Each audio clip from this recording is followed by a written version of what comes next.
Quel est le nouvel ordre mondial? Quel rôle y joue l'Union européenne? Comment se porte son économie et comment s'assurer que sa croissance se poursuive tout en étant inclusive?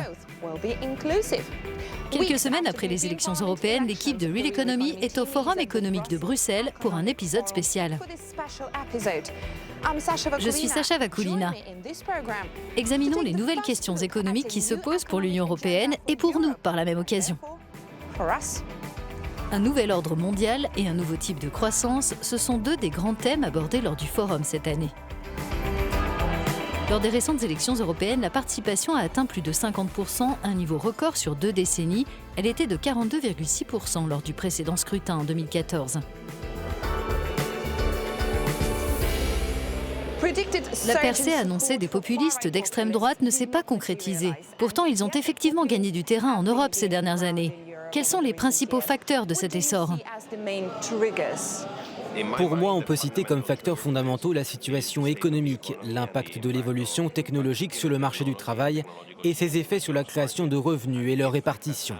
Entre 2009 et 2012, 95% de l'augmentation totale des revenus aux États-Unis ont bénéficié aux plus riches, soit 1% de la population, 95%.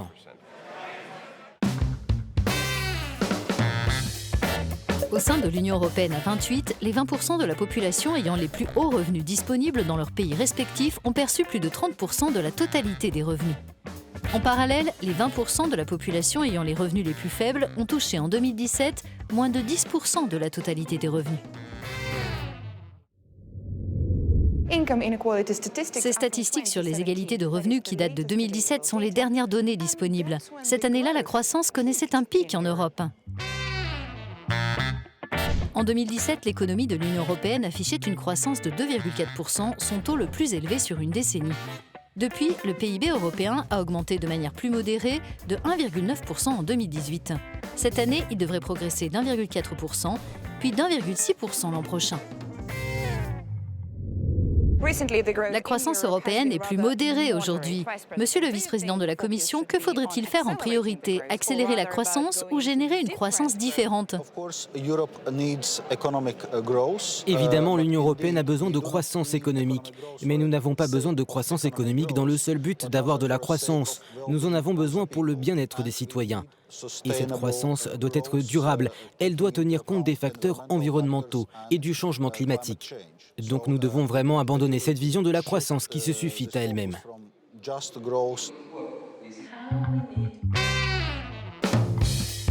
La Commission européenne a proposé un budget de 168,3 milliards d'euros pour l'Union en 2020. En mettant l'accent sur une croissance intelligente et inclusive, 21% de ce budget total qui a été proposé seront consacrés à la lutte contre le changement climatique. Ce qui répond à l'objectif d'attribuer 20% du budget européen à long terme à des activités dans ce domaine. Selon le Fonds monétaire international, les prévisions de croissance en Europe sont exposées à des facteurs extérieurs de déstabilisation, je cite, dans un moment délicat pour l'économie mondiale. En quoi ce moment est-il délicat et comment l'Union peut-elle traverser cette période de turbulence?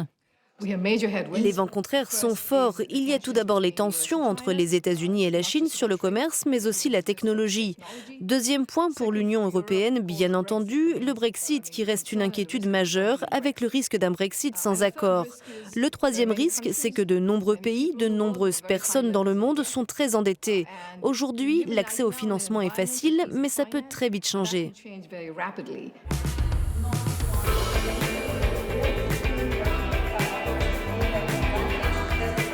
Pour évoquer ces vents contraires et la manière dont l'Union européenne peut les affronter, nous interrogeons le commissaire européen en charge des affaires économiques et financières, Pierre Moscovici. Monsieur le commissaire, quel est le nouvel ordre du jour économique pour l'Union européenne? Quelles sont les priorités?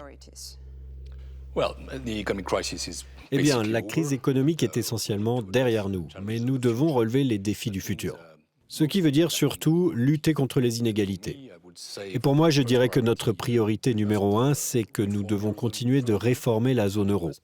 Nous devons établir un véritable budget de la zone euro. Nous devons être beaucoup plus ambitieux dans l'avenir et être capables de créer la convergence grâce à la stabilisation. Je pense aussi qu'en matière d'imposition, nous devons avancer sur les questions de justice fiscale. Il faut aussi que nous soyons capables de changer les règles du jeu en passant à un vote à la majorité qualifiée. Et nous devons aussi répondre à l'urgence climatique. La lutte contre le changement climatique sera l'un des points les plus importants pour la prochaine Commission. Et l'un de mes regrets, c'est que nous n'ayons pas pu avancer sur la fiscalité de l'énergie. Et il faudra revenir là-dessus, mais aussi tenir compte des effets sociaux que cela peut avoir dans certaines régions, ce qu'il faudra aussi compenser. Récemment, la croissance économique a été modérée. Faut-il plus de croissance ou alors une croissance différente qui vise davantage des objectifs durables ? Il est impossible de prévoir la croissance au sein de la zone euro et de l'Union européenne après 2020. Elle dépend de tellement de facteurs. Il y a bien sûr les tensions commerciales qui sont une menace majeure, mais il y a aussi les déséquilibres au sein de l'Union. Qu'en est-il du déficit en Italie? Quelles seront les conséquences du Brexit? Nous devons faire attention à cela. Mais ce qu'il faut clairement développer et renforcer, c'est le potentiel de croissance de l'Union européenne. Et pour cela, nous devons réaliser des réformes structurelles qui favorisent l'acquisition de compétences, l'éducation, l'innovation, la recherche. Nous devons être capables de créer nos propres champions mondiaux dans l'économie numérique. Et encore une fois, nous devons renforcer les outils que nous avons pour défendre et promouvoir la zone euro. Dans un contexte d'escalade des tensions commerciales, où se situe l'Union européenne dans le grand débat qui oppose multilatéralisme et bilatéralisme ? Elle est clairement du côté du multilatéralisme. Nous sommes intimement convaincus que le protectionnisme ne représente jamais la bonne réponse. C'est une menace. L'ordre multilatéral doit certainement être renforcé, être réformé, et nous travaillons sur la réforme de l'Organisation mondiale du commerce.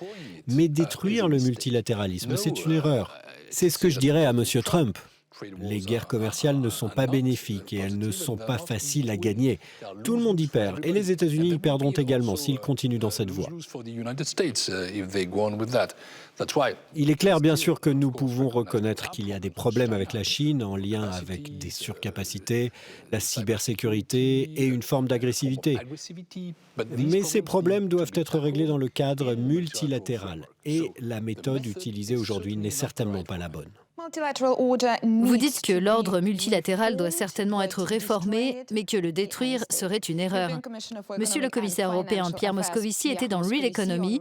Merci beaucoup pour cette interview. Et merci à vous de votre attention.